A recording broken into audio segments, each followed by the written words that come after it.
Who is that guy? Welcome, suspects. Hello, it's me, Antonio D'Amico. This is Pointy Hat, and welcome to Tip of the Hat. That's right, everybody sit down because it's time for class. And whatever I cover will be on the test, you cheeky little boy. This is the series where I give D&D advice on whatever I feel like giving advice on. And today's topic is mystery. No, that the topic is a mystery. It's the topic is mysteries. It's what we're you get it. Let's move on. Mysteries.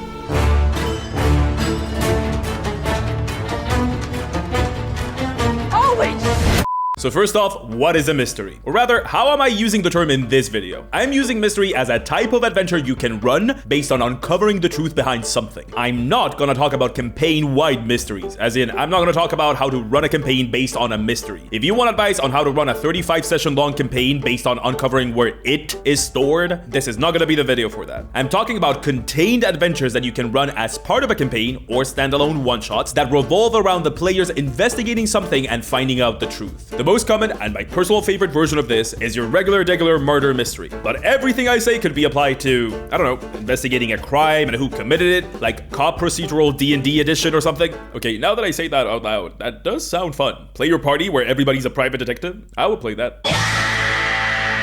So now that you know what I mean by mystery, the next question to answer is, why run a mystery at all? Why? What do you gain from playing or DMing one? Well, many things actually. Let's get into them. But have you heard of the rumor that's going around? They talk a lot about the secrets that crafters and artificers use in their practice. Precious metals, magical gemstones, arcane tools. But it is said that there are some master crafters that use the power of song in their handiwork, creating masterworks that know no rival. And some say that one of the most powerful songs is the Hymn of Ghosts. The voices of those departed are distilled into the metal of these master crafters' creations, granting them their unearthly power. And these items can be yours if you visit Hymgho, short for Hymn of the Ghost. Hymgho, not to be confused with Hymbo, is a tabletop gaming brand that really brings innovation when it comes to gaming accessories. I mean, just take a look at the crazy stuff they got. They have this sick dagger-shaped dice sheath to threaten your friends at the table with, and also tangentially to carry your dice in. They make this cute little Christmas tree dice set. Look at it go. It spins. That's how you roll it. They have their very own original technique to create hollow dice, so they can make stuff like this or like this that you can literally see through. It's so sick. And I could go on. They got D60s, D100s for you to ponder the orb with, pins, dice bags, sharp edge dice for you to step on, metallic dice, honestly, you name it. The creativity here is simply staggering. So if this has piqued your interest and you want to see what the master crafters at Hymgho have been cooking up in their forges, don't worry. If you use code Pointy, like my first name, you get 10% off of your order right now. So if birthdays are coming up or it's just treat yourself day, head on over to the description of this very video and take a look at what Hymgho has in store for you, like in their store, literally. And thank you Hymgho for sponsoring this video. The type of adventure you can run in D&D varies wildly. You can have combat, dungeon combat, competitive combat, double battles, aerial combat, wargaming, card-based murder, and underwater basket-weaving combat. In all seriousness, D&D as a system has a big emphasis on combat, so it stands to reason that a lot of the possible encounters and challenges would be combat-based, just like most games, including video games. But that can get just a tiny bit boring. Yes, combat is very deep in D&D, so you can vary it a lot, and I honestly feel like people don't do it enough. I feel like because a lot of the newer DMs grew up with video games, and by the way, I'm absolutely not criticizing that at all. I grew up with video games too. Hell, I make them for a living. You're safe here. But because of this growing up with video games thing, many newer DMs tend to run combat as a video game encounter where the goal is always to kill all enemies, which is perfectly fine and how I run most combat, but varying the objective of a fight here and there can really switch things up. But that's its own whole video. I'm definitely gonna make that. Not gonna get into that here. We're talking mystery now. So what happens when you kinda get a bit sick of combat? Maybe you spent like 5 sessions fighting your way through a particularly grueling dungeon, and the prospect of making a pit stop at generic medieval town number 34 for an overpriced sword in order to jump into yet another dungeon sounds about as appealing as eating a bowl of thumbtacks? Well, that's where a mystery can come in clutch. Mystery, just like any adventure where success is not beat up thing until thing doesn't beat you back anymore, breaks up the pace of the story and offers a completely new type of challenge that gets your players out of combat brain and into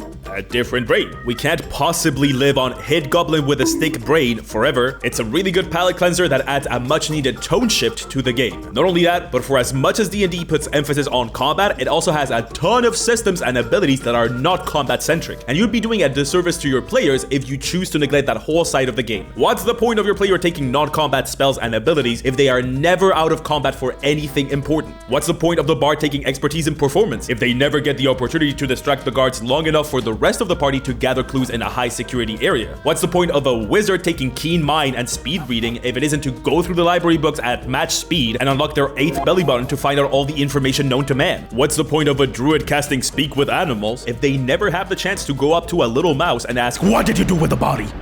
Answer me, you rat, what did you do with the body?" So the third reason for running a mystery is that it rewards something different in your player's behavior. Maybe you're a fantastic tactician in your party who shines at coming up with amazing combat strategies, and combat is an opportunity to flex your massive wrinkly brain. But what if you are just fine at combat, but you're particularly good at deduction, or at reasoning, or are particularly attentive and good at spotting inconsistencies and contradictions? These are all cool skills that players can feel amazing using, and running a mystery is a fantastic way to reward those. So neat. Now we know why running a mystery can bring a ton to your game. So how do we run it? I wouldn't exactly call running a mystery simple if you don't go at it with a plan. There are certainly hundreds of stories about mysteries going very, very wrong at the table. So there clearly is a way for mysteries to go very wrong. But how? Well, the simplest way to fail at running a mystery is for your players to not figure out the answer to the mystery. That's a pretty cut and dry failure state. Losers, I'm kidding. Now, some among you will hear that and go, "Well, it's not my fault that my players are idiots and can't put 2 and 2 together." And to that I would say, first, get off Reddit, mister. It's time for a bath. And second, have you considered that maybe, just maybe, it might be because you wrote a bad mystery? Because most of the time, that's exactly why mysteries fail. Fortunately for y'all, I have what I think is a foolproof way of ensuring that your mysteries don't go unsolved while keeping them challenging and rewarding for your players. And I'm gonna tell you, for free. Please clap.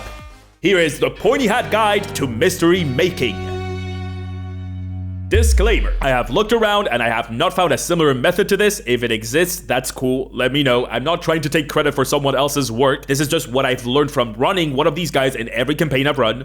Cool? Cool. Let's go. First things first, know your group. I would absolutely not start a campaign with a mystery. There are several reasons for this. The first is because no matter how great your game knowledge is, it's very easy for you to overlook something about what the characters can do that could easily bring the whole mystery to the ground. Maybe you kind of forgot that your warlock can read minds constantly all the time, or maybe you made a mystery all based on magic and the warlock can cast detect magic constantly all the time, or maybe you wrote a mystery based on being unable to see magical darkness and your warlock can do that constantly all the time. I guess keeping an eye out for warlocks is a good first rule. But even if you are in the aforementioned big brain wrinkly boy master and your parents fed you D&D rules for breakfast since the age of -2 and you know everything about what your players can do, it's also important for you to know not just the characters, but also the players playing those characters and tailor the mystery accordingly. The mystery also has to be compelling to the people playing those characters. Otherwise, you're sure to have just as Noosefest at your table. And you kind of have to know if these are people that would even like playing an adventure like a mystery at all. So first rule, know your group and tailor the mystery to the group, not the other way around. Cool. What's next? We gotta figure out what the mystery is. And this might seem silly to point out, but I don't think it is at all. Start from the end. What happened? Did someone get killed? Did someone steal something? Find out what the mystery you want to run actually is. I'm gonna make a mystery alongside you so you see how this method can be put into action. For my mystery, I'm gonna be simple and choose murder mystery because I love them. If this wasn't a mystery I was making for a YouTube video, I would obviously tailor this to my group, but it isn't, so I get to do what I want, and I want Knives Out, goddammit, so that's what I'm doing. Once we have our mystery, we gotta answer 3 questions. The 3 questions of any mystery. The who, the why, and the how. And this is extremely important for that foolproof method I have boasted about earlier in this video. The one that will make this mystery solvable and rewarding. So pay attention. These are the 3 questions we must answer. 1.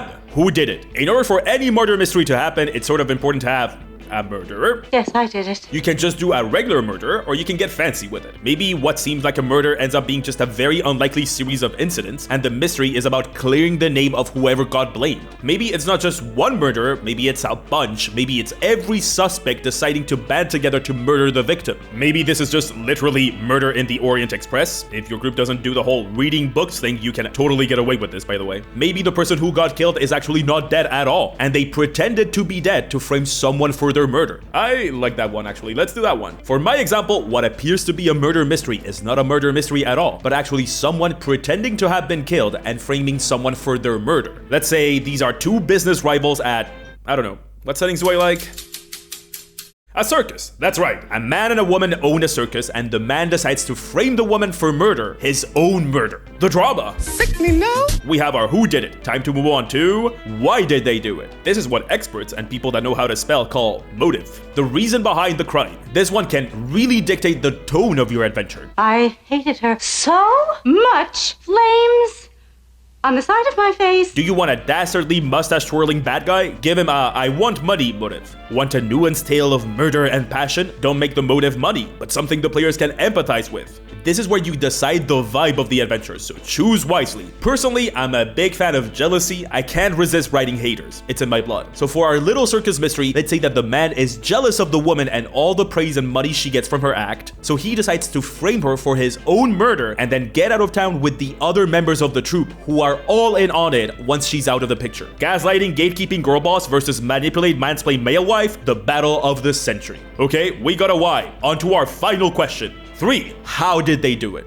And it's pretty self-explanatory. We gotta figure out the method in which the crime, murder, whatever you chose as a mystery, was committed. This is the first spot where you can dial the difficulty of a mystery. The more complicated the method, the harder it will be to solve. But do not worry, my method makes it so that even complicated mysteries can be solved pretty much by any group paying attention. For now, let's focus on coming up with a method. For my mystery, I feel like making a very complex method for how this circus freak managed to frame this other circus freak for his own murder. And since the other members of the group are in on it, I'm gonna rope them in too. The man, an artificer, created a ring of reverse polymorph, a ring that lets an animal assume the shape of a person. Then, thanks to the help from the animal wrangler, he used the ring on one of the circus monkeys to make it assume his own form and then killed it to use it as a fake body. He then enlisted the help of the trapeze artist, who is an expert on charms, to charm the woman long enough so that she could be discovered in front of the body of the transformed monkey, knife in hand. It's so stupid. I love it. I love it. 100% Pointy core, 100% my vibe. Small detail about me, I'm equal parts deadly afraid and irrationally disgusted by monkeys, so a ton of adventures I write involve monkey murder. D&D really is a place where your dreams can come true. And that's it. We did it. We have our 3 questions. Now, if I stopped here, this would be only a guide on how to write mysteries. And I've promised you a guide on how to run mysteries in D&D that are solvable and engaging. So, here is my method. For each one of these questions, you're gonna come up with at least 3 clues. I'm not kidding. Go ahead and make 3 columns for each question and write at least 3 clues that lead to the answer of those questions. For the last question, the how, you're actually gonna write a clue for each of the parts that make up the method. So if your method involves pigeons, an accordion, and a Windows 97, you need clues to point to each of those parts. This is the secret. This is the way to make an engaging mystery while ensuring your players can solve it. You do not know how many clues your players will find, so writing only 1 clue pointing at each question might not cut it because they might not find that clue. But if there are 3 clues pointing at the answer to each of these questions, it suddenly becomes much more likely for them to find at least 1. Furthermore, maybe they find a clue, but they're not able to find out the answer to the question it relates to.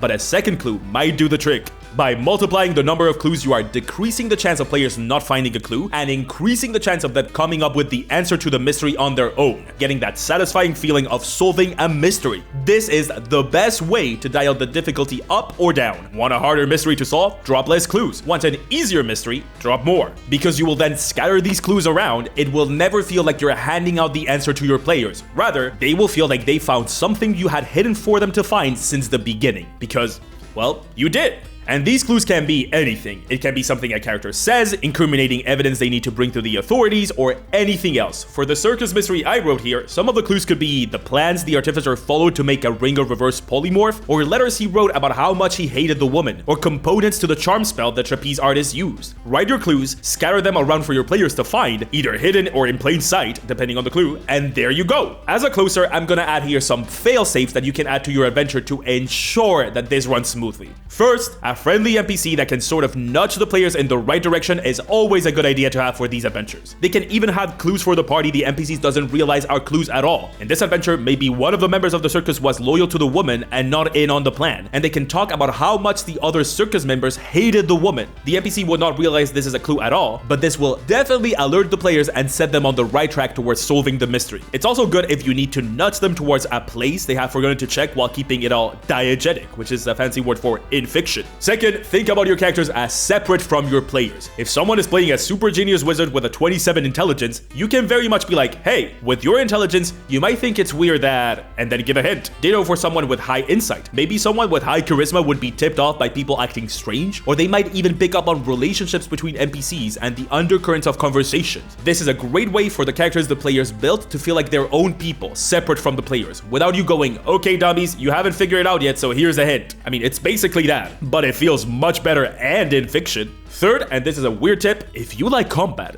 this adventure can end in combat. If your players love a big boss battle, maybe when they corner the person that is behind the mystery, the reaction is not to flee, but to fight. Mysteries just mean the core of the adventure is not combat-centric, but combat can very much be a part of it. Hell, maybe obtaining a clue can only be done through combat. Get creative. But some of you might be listening to all of this and say, there is no way that this super complicated mystery could be solved, no matter what the method is or all the fail-safes. This is just YouTube babble with a catchy title. And to that I say,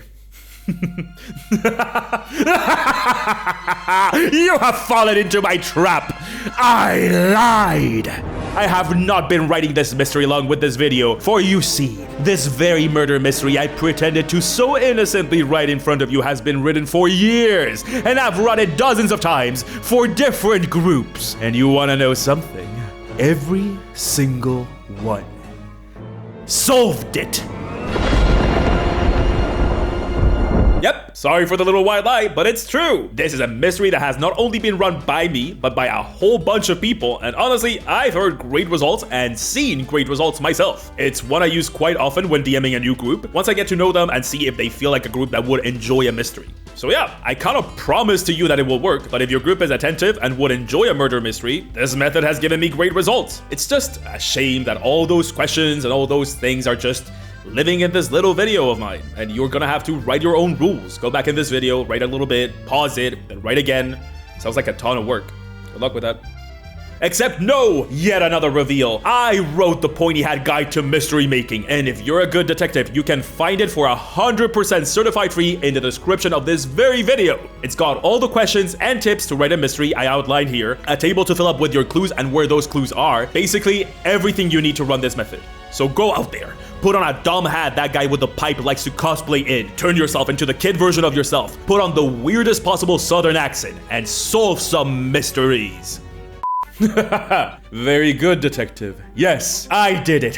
I made the clickbaity YouTube video. I hope you like the mystery guide. You can use it for any mystery, not just murder mysteries, so I'm excited to see what you do with it. When I first started running murder mysteries and mysteries in general, I really wanted a guide like this one that would outline how to do that in tabletop. I remember someone saying, multiply the clues, and I thought that was good advice, so I just kept doing it and developed this system, and now I use it basically every campaign. I think it makes for a great framework, so I hope you find use in it. As I said, if this exists, I haven't found it. I'm not trying to take credit for someone else's work. This is just how I've been running things. If you find another guide on how to run mysteries and it has something that this one doesn't, do let me know. I can always improve on this, and we can all improve, and we can all hold hands and be a happy family or whatever. I'm just so scared of people being mad. I really love running adventures other than dungeons between big stretches of dungeons and combat, so I'm always down to clown and learn how to do better. In any case, another tip of the hat in the bag. I'm gonna go back to my cave to work on that Feywild video. It's coming, it's just a whole lot. That 200k subscriber number is approaching, so I really hope it doesn't become a 200k special, because it was supposed to be a 50k special, and then it sure wasn't that. So let's cross our fingers. Okay, gotta go. Make sure to never contaminate a crime scene. Don't touch the murder weapon. I really hope you never get to use this advice. Anyway, bye. See ya.